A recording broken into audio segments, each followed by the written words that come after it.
Money screams, but power whispers, a truth Harrison Sterling ignored. Standing in the Savoy's ballroom, pouring champagne over his wife's cheap dress, he felt like a god. He saw Isabel as a mousy woman he had outgrown, a boring liability to his gleaming empire. He failed to notice the royal protection officers guarding the exits were not watching him. They were watching her, waiting for a single command. In 10 minutes, Harrison wouldn't just be divorced, he would be completely erased. He hadn't married a nobody. He had unknowingly married the Crown's deepest secret, and his total destruction was now inevitable. The rain in London didn't wash things clean, it just made the grime slicker. From the 45th floor of the Sterling Tower, the city looked like a circuit board of gold and grey, blinking in the twilight. Harrison Sterling adjusted his cuffs. They were diamond-encrusted, a bespoke commission from Cartier that cost more than most people earned in a decade. He caught his reflection in the floor-to-ceiling glass, tall, broad-shouldered, with the kind of jawline that made magazine editors weak in the knees. At 38, he was the face of modern fintech, a man who had turned a small inheritance into a global empire. He turned away from the window, his eyes landing on the woman sitting on the edge of the sprawling velvet sofa. Isabel. She was reading a paperback book, her posture perfect but unassuming. She wore a grey cardigan that had seen better days, and a pair of trousers that did nothing for her figure. Her hair, a dark chestnut shade, was pulled back in a severe, practical bun. She looked like a librarian who had wandered into a billionaire's penthouse by mistake. "Are you actually wearing that?" Harrison asked, his voice smooth but laced with a casual cruelty that had become his default setting over the last 2 years. Isabel didn't look up immediately. She finished the paragraph, marked the page, and set the book down. When she finally met his gaze, her eyes, a startling, icy blue, were unreadable. "It's comfortable, Harrison. We aren't going out tonight, are we?" "I am," Harrison corrected, walking over to the wet bar to pour himself a scotch. "I have a dinner with the board of directors at the Shard." "You are staying here?" "Of course," Isabel said softly. "I wouldn't want to bore them." "It's not about boredom, Isabel," Harrison sighed, taking a sip of the amber liquid. "It's about image. You don't fit anymore. Look at you. You look like you're ready to bake cookies, not host a merger discussion. When I married you, things were different. I was just starting out. I needed someone safe." "Safe," Isabel repeated. The word hung in the air, heavy and loaded. 5 years ago, Harrison had been a stressed, manic genius on the verge of burnout. He had met Isabel in a coffee shop in Kensington. She was quiet, an enigma who never spoke about her family or her past. She claimed she worked in logistics for the government. He assumed she meant filing papers. She was his calm in the storm, the one person who didn't care about his bank account. But as Harrison's wealth skyrocketed, his need for calm was replaced by a hunger for status. He wanted a trophy. He wanted someone who glittered. "Bianca is meeting me there," Harrison said, watching her reaction closely. He wanted to see her cry. He wanted her to fight. Her silence infuriated him more than her cardigans. Bianca Moretti, the daughter of an Italian shipping magnate. She was 24, loud, stunningly beautiful, and draped in labels. She was everything Isabel wasn't. Isabel merely nodded, picking up her tea. "Have a lovely time, Harrison. Don't drink too much scotch if you're driving the Aston Martin." Harrison slammed his glass down on the marble counter. The sound echoed through the massive, empty apartment. "That's it? No jealousy? No, how could you? You have no spine, Isabel. Sometimes I wonder if there's actually a person in there, or if you're just a ghost haunting my apartment." He grabbed his jacket. "I'm tired of the ghost, Isabel. I want a real woman." He stormed out, the heavy oak door slamming shut behind him. Isabel sat in the silence for a long moment. Then she stood up and walked to the window where Harrison had just been standing. She watched his car pull out of the underground garage and merge into the London traffic. She reached into the pocket of her oversized grey cardigan and pulled out a phone. It wasn't the latest iPhone Harrison had bought her to keep up appearances. It was a heavy, black device with no brand markings and a biometric scanner on the back. She pressed her thumb to the sensor. The screen glowed red, then green. "Status," she said. Her voice was no longer soft and mousy. It was steel. A voice crackled in her ear, crisp, authoritative, and distinctly British. "Target is moving, ma'am. The perimeter is secure. Are we still green for the extraction?" "Not yet," Isabel whispered, her blue eyes tracking the red taillights of her husband's car. "He hasn't made the mistake yet. But he's close. Let the play run." "Understood. The director sends his regards. He asks if you're ready to come in from the cold." Isabel touched the reflection of her face in the glass. "Soon. I just have one loose end to tie up." She ended the call, slipped the phone back into her pocket, and went back to her book. To the world, she was the boring, downtrodden wife of Harrison Sterling, but the world was about to learn that you never judge a weapon by its casing. The invitation arrived 3 days later. It wasn't mailed. It was hand-delivered by a courier in a dark suit who required a retina scan before he would hand over the envelope. It was heavy, cream-colored cardstock with gold leaf edging. The crest at the top didn't belong to a corporation or a charity. It was the royal crest of the House of Windsor. "The Royal Foundation Gala," Harrison read aloud, his hands actually trembling slightly. "Hosted at the Royal Albert Hall. Guest of honor, His Royal Highness, the Duke of Cambridge." This was it. The inner circle. The event that billionaires spent millions trying to get into, only to be rejected. This wasn't just a party. It was a validation of his existence. He looked at the bottom of the card. "Mr. Harrison Sterling and guest." He smiled, a predatory, satisfied smile. "Isabel," he shouted. Isabel appeared from the kitchen, wiping her hands on a dish towel. "Yes, Harrison? We're going out," he said, waving the invitation. "Saturday night, the Royal Foundation Gala." Isabel froze. For the first time in years, Harrison saw a flicker of genuine emotion on her face. Was it fear? Panic? "The Royal Gala?"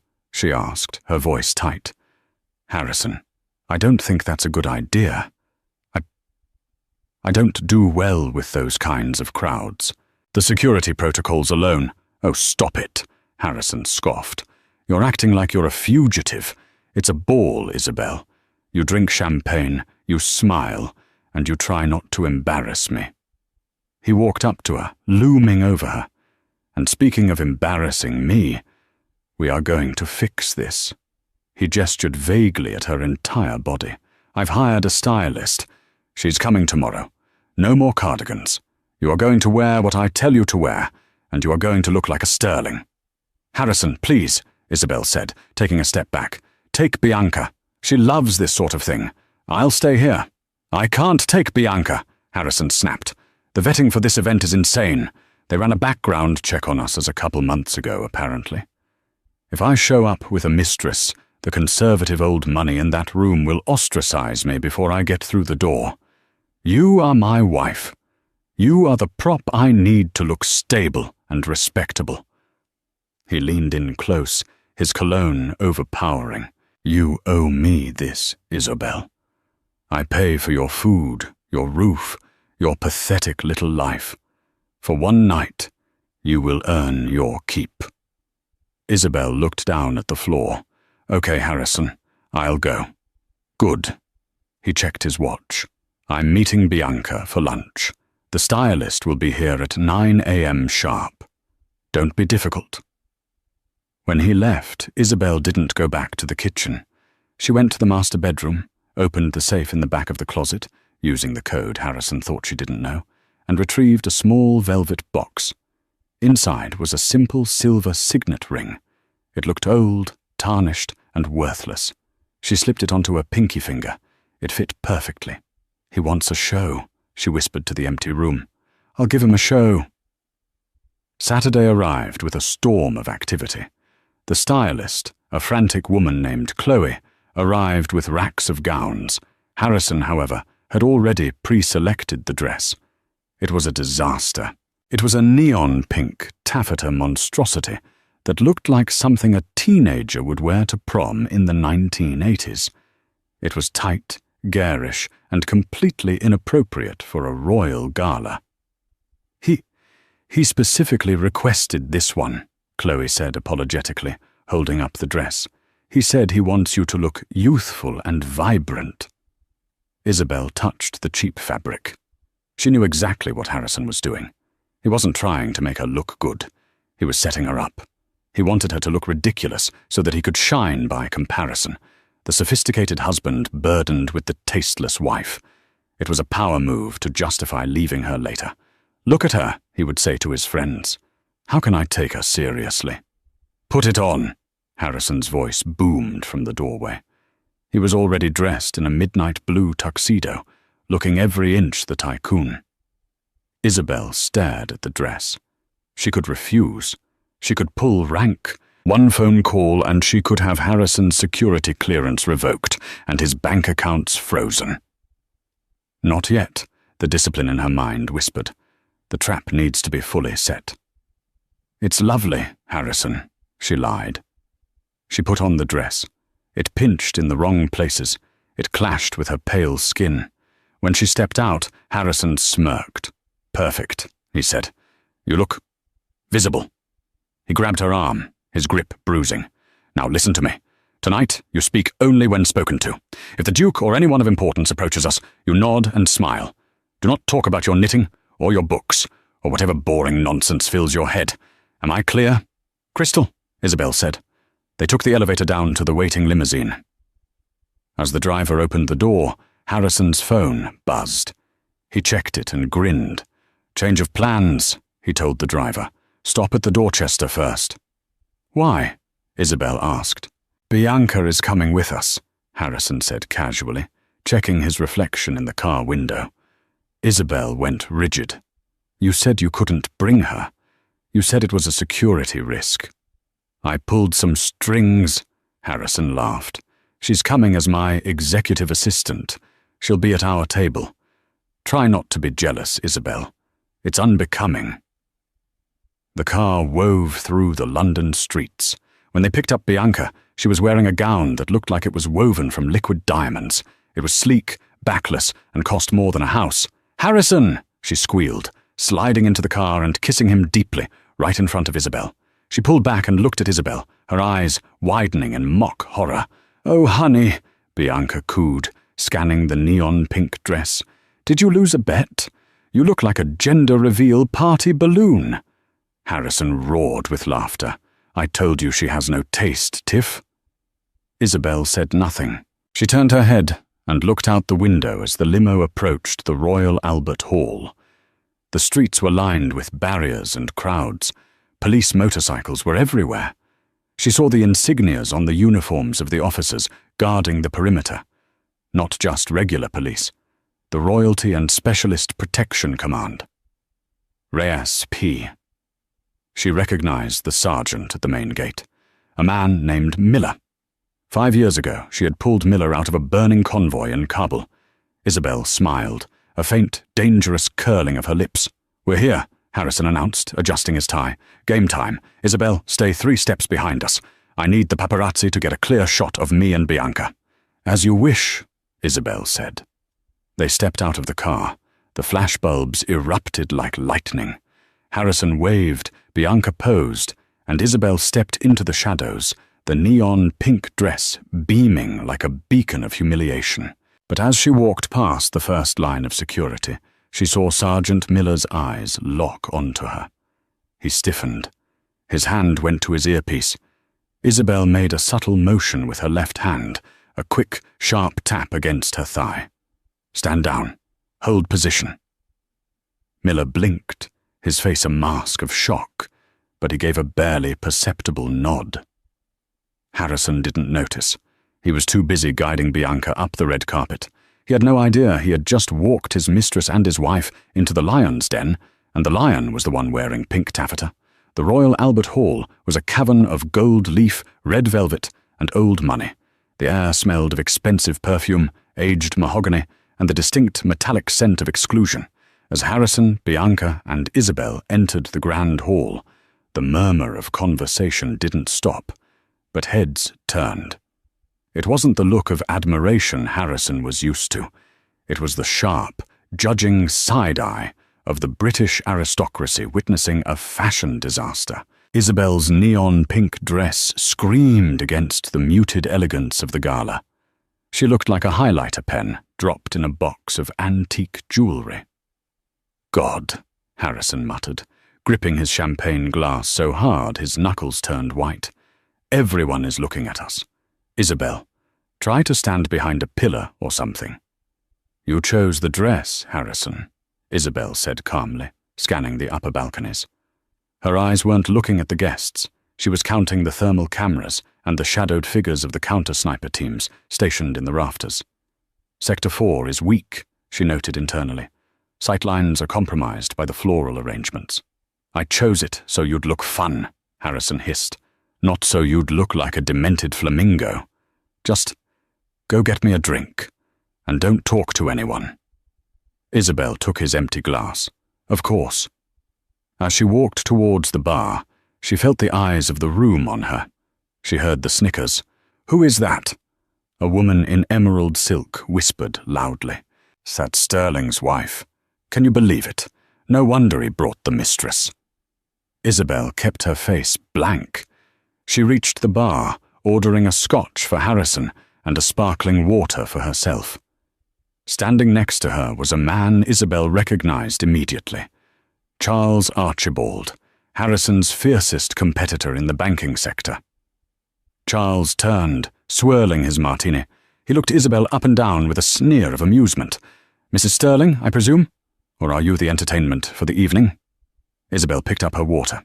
"Good evening, Mr. Archibald. I hear your merger with Zenith fell through. My condolences." Charles's smile vanished. "How would you know about that? That information isn't public." "People talk," Isabel said simply. Before Charles could press her, Harrison appeared, breathless and eager, with Bianca hanging off his arm like a decorative purse. "Charles!" Harrison boomed, his voice too loud. "Good to see you. You've met Isabel." "I have," Charles said, his eyes narrowing at Isabel before turning his charm back to Harrison. "And this must be the lovely Bianca. An upgrade, if I may be so bold, Harrison." Harrison laughed, a barking, ugly sound. "You may, Charles, you may. We all make mistakes in our youth, don't we? Isabel was a starter wife. Kept the bed warm while I built the empire. But now we play in the big leagues." He put his arm around Bianca, squeezing her waist. "Bianca is the future. Isabel is just overhead." Bianca giggled, looking at Isabel with pity. "Oh, don't be so mean, Harry. She tries. Look at her little bun. It's so quaint." Isabel stood perfectly still. The humiliation was absolute. Her husband was openly discussing replacing her with his rival in front of his mistress, while she stood there in a clown dress.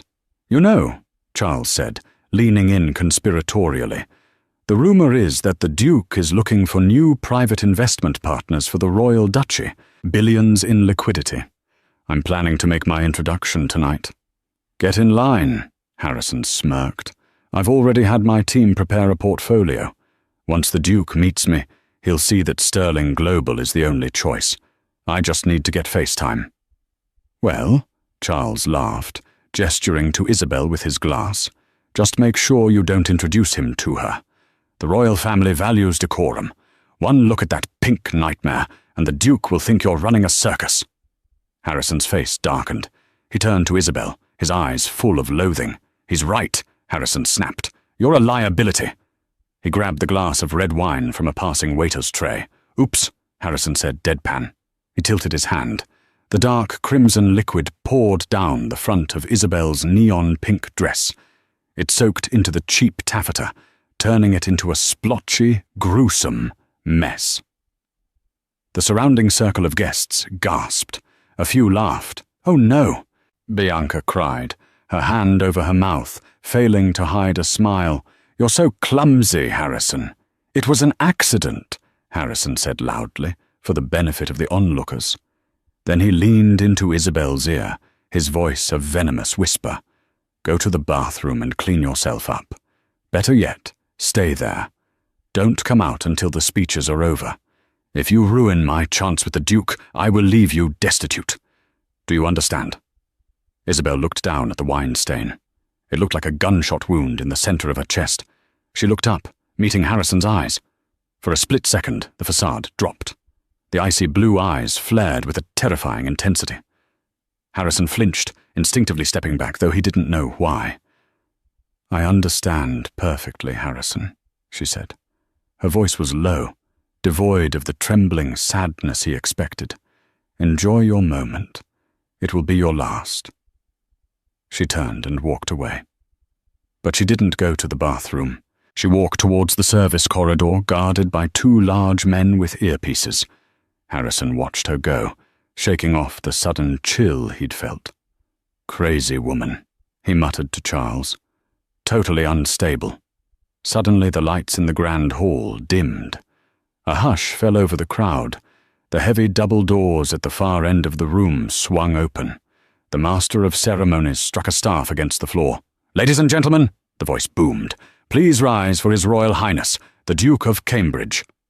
"This is it," Harrison whispered, smoothing his tuxedo jacket and checking his reflection in a spoon. "Showtime. Bianca, stand straight. Charles, try to keep up." Harrison Sterling puffed out his chest. He was ready to be king. The room was silent enough to hear a pin drop. The atmosphere shifted from a cocktail party to something ancient and reverent. The Duke walked into the room. He was flanked not by the usual 2 bodyguards, but by a phalanx of 6 protective security officers.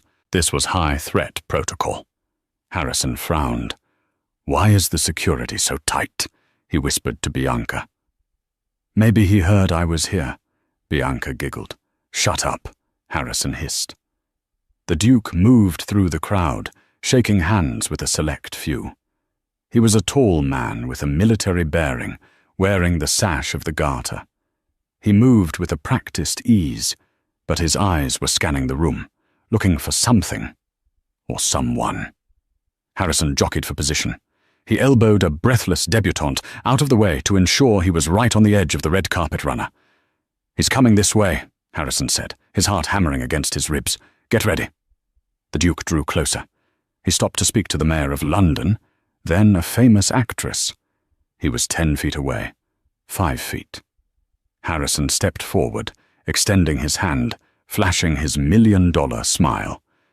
"Your Royal Highness," Harrison said, projecting his voice. "Harrison Sterling, Sterling Global. It is an honor to—" The Duke didn't stop. He didn't even slow down.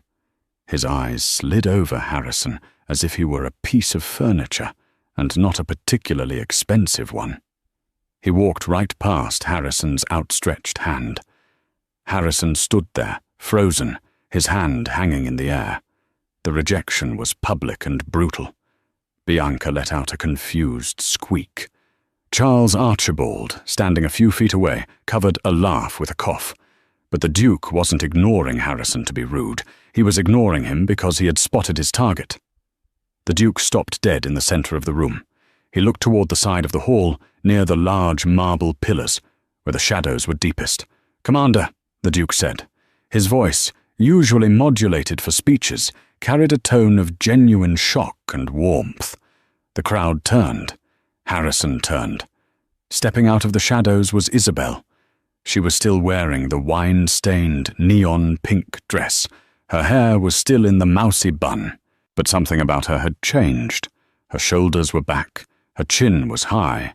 The slumped posture of the beaten housewife was gone, replaced by the rigid, lethal grace of a predator. She walked toward the center of the room. Harrison panicked. "Isabel!" he hissed, lunging forward to grab her arm. "What are you doing? Get back! You're drunk! Officer, remove this woman!" Harrison grabbed her wrist.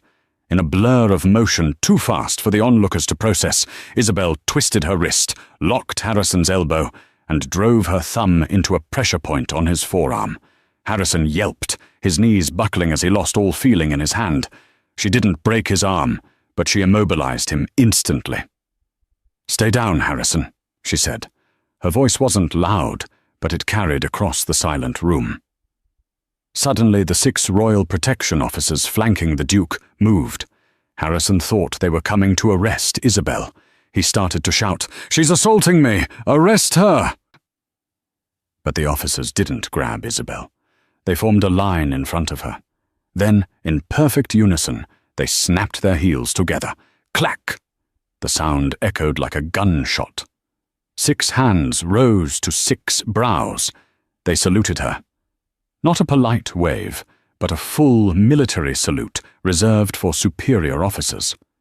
The lead protection officer, a giant of a man named Sergeant Miller, the same man Harrison had seen at the gate, kept his hand at his brow and barked out, "Ma'am, perimeter secure. The sword is on the deck." The room gasped. A collective intake of breath from 300 of Britain's elite. Isabel nodded to the sergeant. "At ease, Miller." The officers dropped their hands and immediately turned outward, forming a protective circle around Isabel and the Duke, pushing Harrison and Bianca back into the crowd.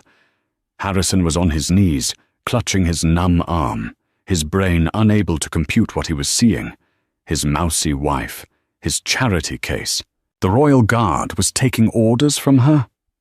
The Duke of Cambridge stepped forward. He bypassed the stain on her dress and took both of Isabel's hands in his. He bowed his head, a breach of protocol so severe it signaled deep personal intimacy and respect.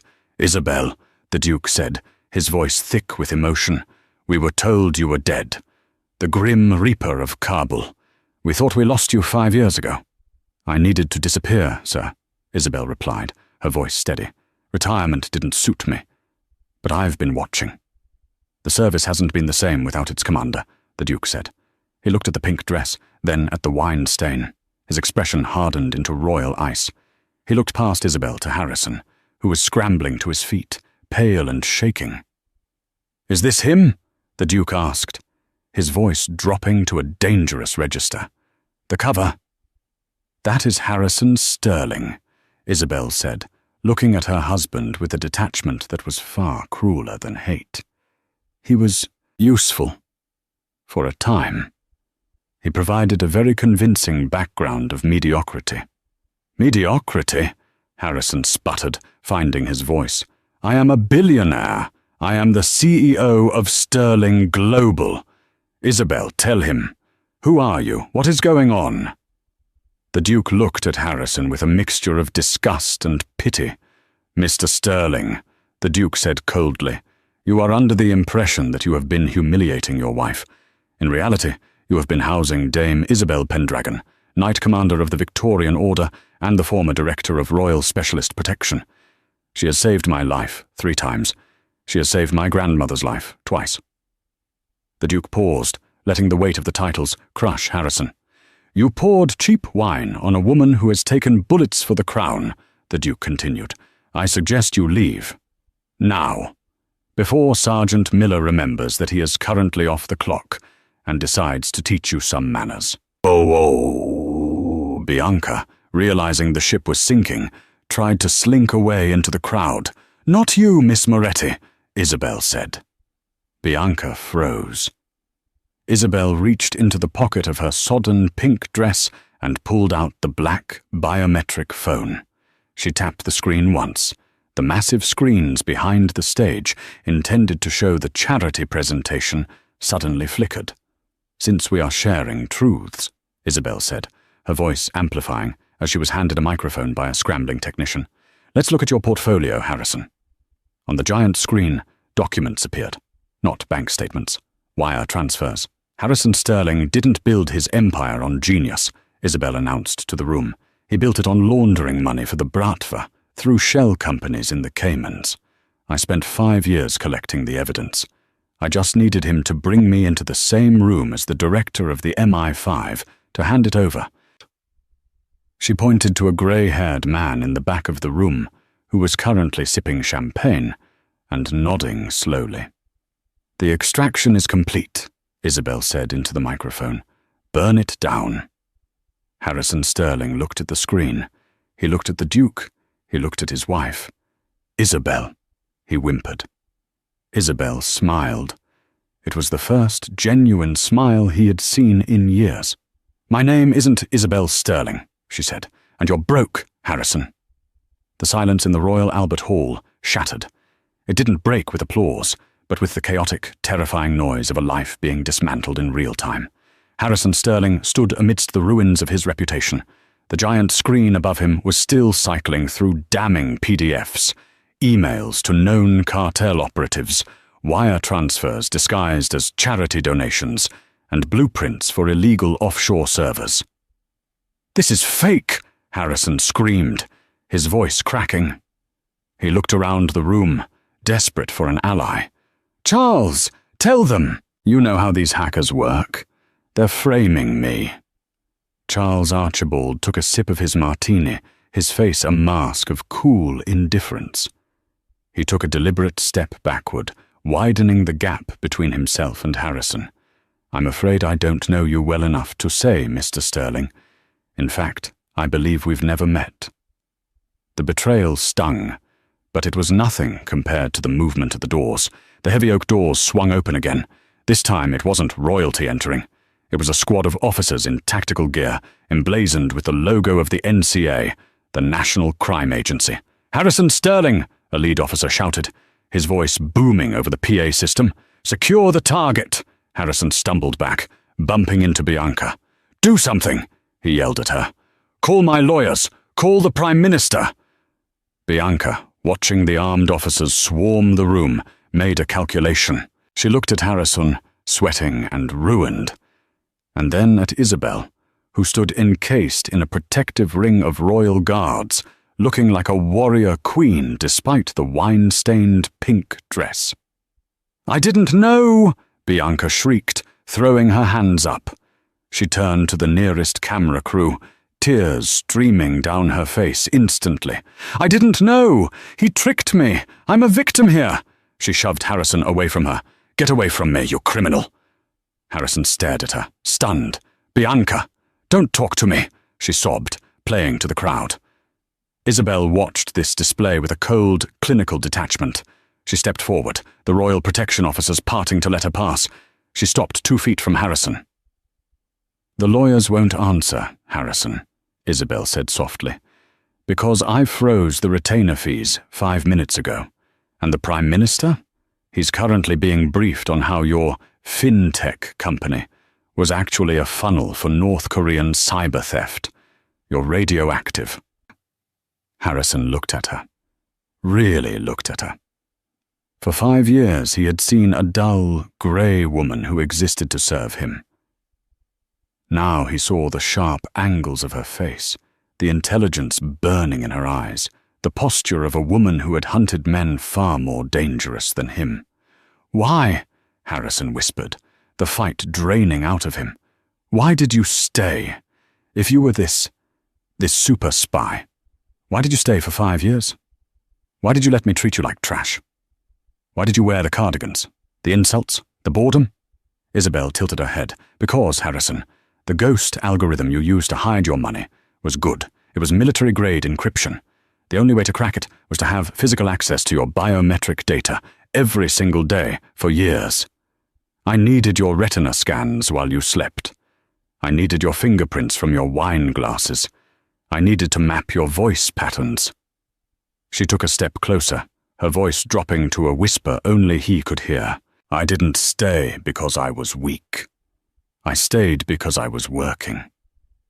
Every time you insulted me, every time you ignored me to take a call, you were giving me the access I needed. You thought I was your prisoner, but you were just my assignment." The NCA officers reached them. They didn't ask Harrison to come quietly. They kicked his legs apart and slammed him against the nearest pillar, cuffing his hands behind his back. "Harrison Sterling," the officer read him his rights. "You are under arrest for high treason, money laundering, and conspiracy to commit domestic terrorism." "Treason?" Harrison gasped as they hauled him up. "Terrorism? It was just tax evasion." "The money you moved funded a cell in Manchester," Isabel said, her voice turning to ice. "We stopped them. But you paid for their supplies. That makes you a terrorist, Harrison. And in this country, we bury terrorists under the prison." As they dragged him away, struggling and weeping, Harrison looked back. He saw the Duke of Cambridge place a heavy, dark suit jacket over Isabel's shoulders, covering the neon pink dress. He saw the room of billionaires bowing their heads to her, not out of politeness, but out of fear and respect. He realized then that he hadn't just lost his money. He had been outplayed by a grandmaster while he was still learning how to move the pawns. The holding cell at Belmarsh Prison was a stark contrast to the penthouse at Stirling Tower. The walls were grey concrete, the toilet was stainless steel, and the smell was of bleach and despair. Harrison had been there for 48 hours. He hadn't slept. His expensive tuxedo was gone, replaced by a grey tracksuit that was 2 sizes too small. The irony that he now looked like the mousy version of himself wasn't lost on him.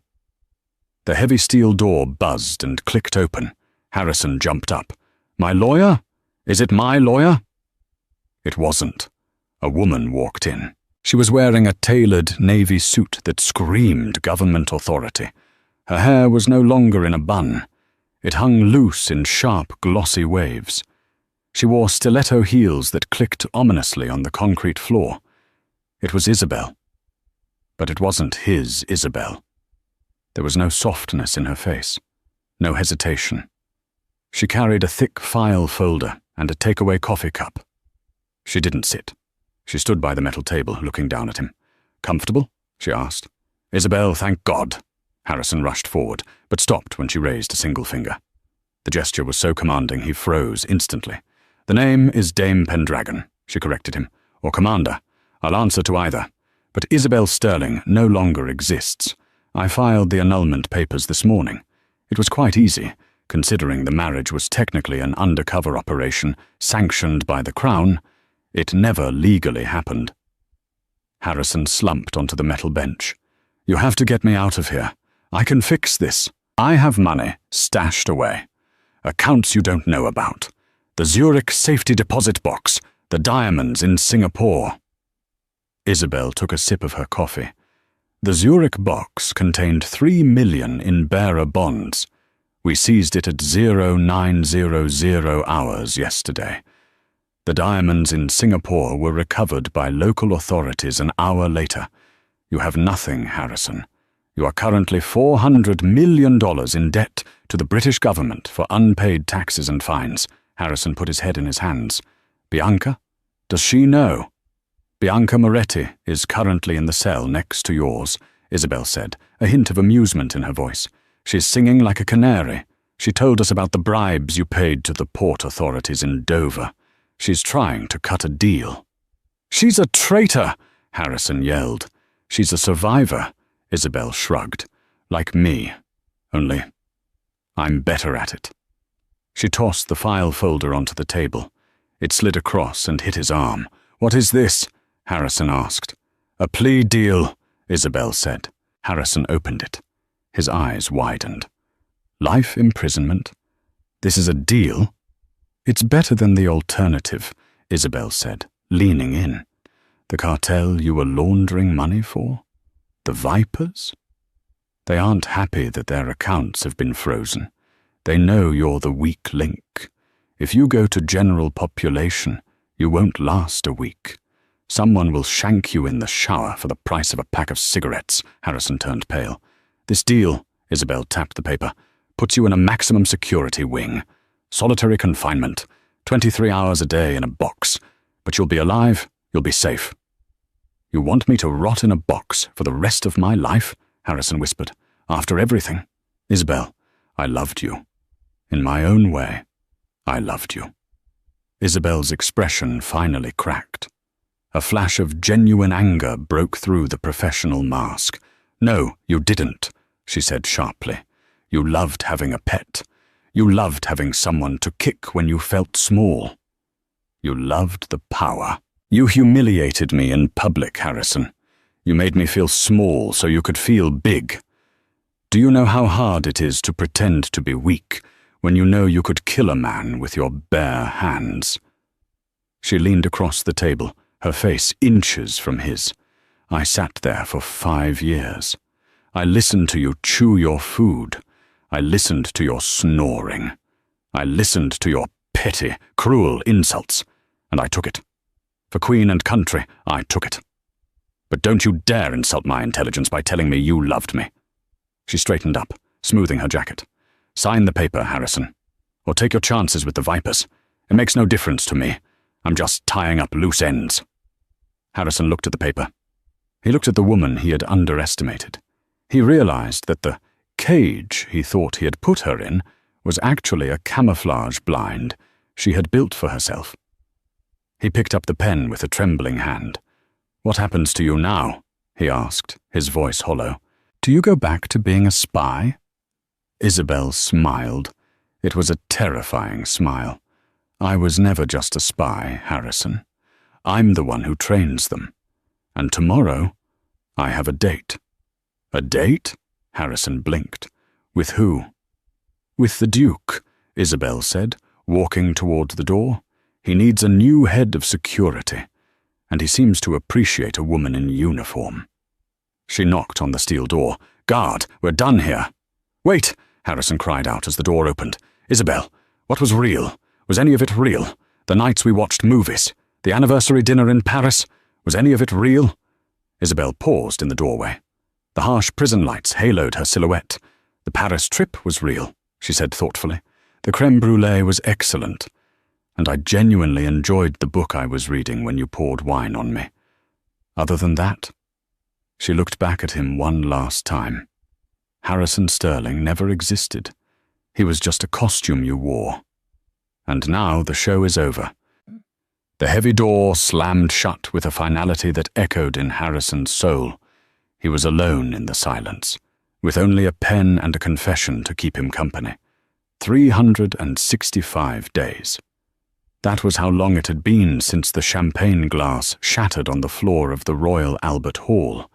To the rest of the world, the Red Gala was merely a sensational headline that had faded into the archives of internet gossip.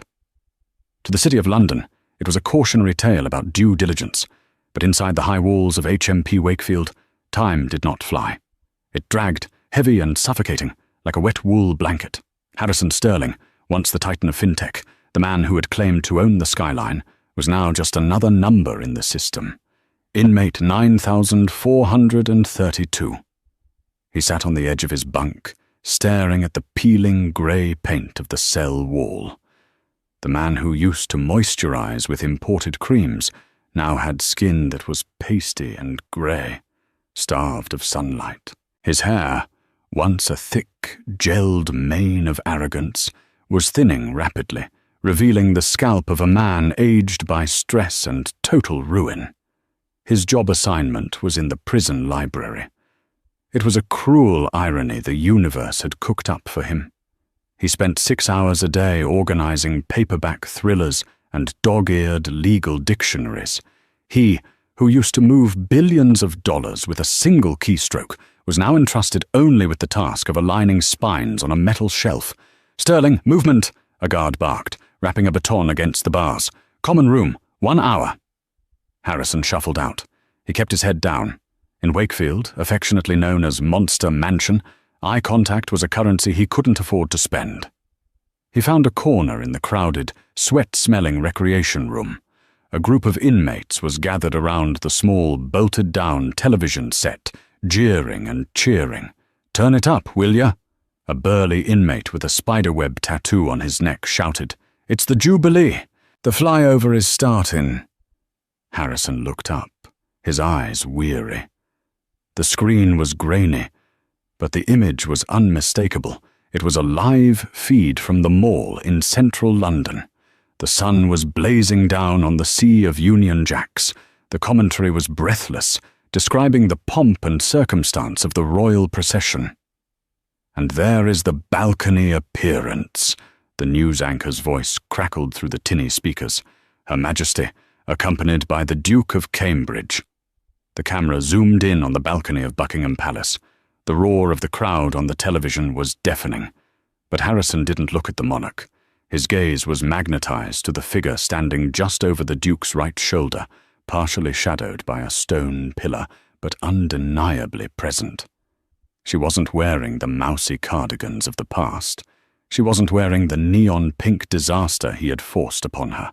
Dame Isabel Pendragon was clad in the full ceremonial dress uniform of the Royal Specialist Protection Command. The black tunic was tailored to perfection, hugging a frame that was strong and unyielding. Gold braiding caught the sunlight, shimmering across her chest. A ceremonial sword hung at her hip, and her dark hair was swept up beneath a peaked officer's cap. She didn't look like a ghost anymore. She looked like a deity. "Cor, look at that one." The inmate with the spiderweb tattoo whistled low. "Behind the Duke. Stone-cold fox, she is. That's the Steel Dame, right? The one who took down that terror cell in Manchester last month?" "Yeah," another inmate chimed in, leaning forward. "I heard stories about her. They say she ran a 5-year deep cover-op while married to some civilian banker, lived with the bloke, ate his food, slept in his bed, all while building a case to bury him." Harrison felt the blood drain from his face. He shrank deeper into his oversized grey tracksuit. "Imagine that," the first inmate laughed, shaking his head, "being married to a woman like that. A proper weapon, and treating her like rubbish. I read the papers. The husband was a total tosser. Cheated on her with some plastic bimbo. Can you imagine the stupidity?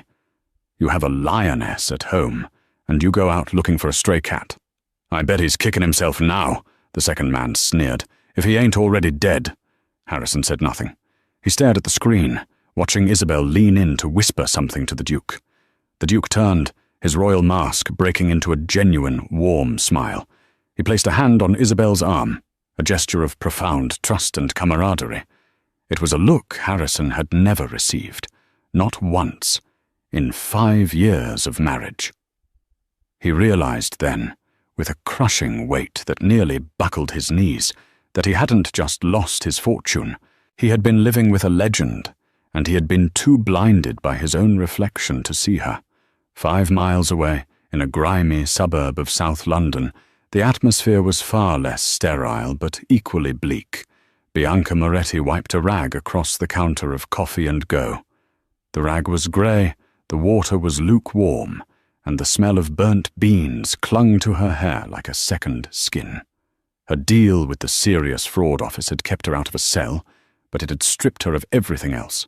Her father, the shipping magnate, had publicly disowned her to save his own stock prices. Her accounts were frozen. Her socialite friends blocked her number. Now, at 25, she was working for minimum wage, living in a bedsit that was smaller than Harrison's old walk-in closet. "Excuse me," a customer snapped, snapping her fingers in Bianca's face. "I said oat milk. This is semi-skimmed. Are you deaf or just stupid?" Bianca flinched, her hand shaking as she took the cup back. "I'm sorry. I'll remake it." "You'd better," the woman huffed, turning her attention back to her phone. Bianca turned to the espresso machine, the steam hissing violently. Above the grinder, a small television played the same broadcast that Harrison was watching. Bianca froze as the camera panned over the royal balcony. She saw the flash of gold braid. She saw the stoic, beautiful face of the woman she had once mocked. She remembered the gala. She remembered giggling behind her hand, calling Isabel a balloon, feeling so superior in her liquid diamond dress. Now, Isabel stood at the right hand of the future king, respected by millions, saluted by generals. And Bianca? Bianca was being yelled at over a 3-pound latte. Tears pricked her eyes, hot and stinging. It wasn't just jealousy. It was the humiliating realization of her own smallness. She had bet on the flash, the noise, the money. She hadn't understood that true power doesn't scream. It waits. "Miss, my coffee!" "Tiens," the customer shouted. "Coming," Bianca whispered, her voice cracking. She wiped her eyes with the back of her hand, bowing her head in a servitude she had once thought was beneath her. High above the city, The roar of the RAF flypast shook the windows of Buckingham Palace. The ceremony was winding down. The crowds were beginning to disperse, leaving a sea of red, white and blue confetti on the mall. Isabel walked through the grand corridor, the heels of her polished boots clicking rhythmically on the marble floors. The adrenaline of the day was fading, replaced by the cool, steady hum of duty fulfilled. "Dame Isabel," a voice called out. She turned to see the Duke of Cambridge approaching. He had removed his heavy ceremonial sash, looking more like a man and less like a monument. "Sir," Isabel nodded, coming to attention, though her expression was soft. "The perimeter held perfectly," the Duke said, falling into step beside her. "Scotland Yard is already singing your praises, but I wanted to speak to you about the future." He stopped by a large window overlooking the palace gardens. "There is a seat opening on the Privy Council, National Security Advisor. It would mean hanging up the field uniform, less running into burning buildings, more strategic dinners. I think you're the only one for the job." Isabel looked out the window. She saw the London skyline, the shard of glass where Harrison's Tower used to be. "I serve at the pleasure of the Crown, sir," she said quietly, "but I do enjoy the field." "You've done enough for 2 lifetimes, Isabel," the Duke said gently. "Take the seat. Besides, the dinners serve better wine than the last one you attended." Isabel laughed, a rich, genuine sound that felt foreign after years of silence. "I suppose I can handle the wine, sir, as long as I get to choose the dress this time." "I wouldn't dare suggest otherwise," the Duke grinned. "I'll leave you to your thoughts." He walked away, leaving her in the quiet grandeur of the hallway. Isabel reached into the deep pocket of her tunic. Her fingers brushed against a small, jagged piece of plastic. She pulled it out. It was a dry cleaning tag. Harrison Sterling. Suit. Navy. She had kept it in her pocket for a year. A talisman. A reminder of the patience it took to catch a wolf. A reminder of the woman she had pretended to be, the woman Harrison had tried to crush. She looked at the tag, then at her reflection in the glass. The scar on her cheek from Kabul was visible in the light. The mousy wife was dead. The warrior remained. "Goodbye, Harrison," she whispered into the silence. She dropped the plastic tag into a waste bin near the window. It fluttered down, landing among discarded schedules and wrappers, trash among trash. Isabel didn't look back. She adjusted her cap, checked the position of her sword, and turned on her heel. She walked down the long, golden corridor, stepping out of the shadow of her past and into the blinding light of her future. The game was over, and the Queen of Spades had won every hand. And that is the story of how Harrison Sterling learned the hardest lesson of all. Silence isn't weakness, and humility isn't submission. He thought he was playing a game of chess, but he didn't realize his opponent had already designed the board. If you enjoyed this story of karma, betrayal, and the ultimate comeback, please smash that like button. It really helps the channel grow. Don't forget to subscribe and hit the bell icon so you never miss a story. What would you have done if you were Isabel?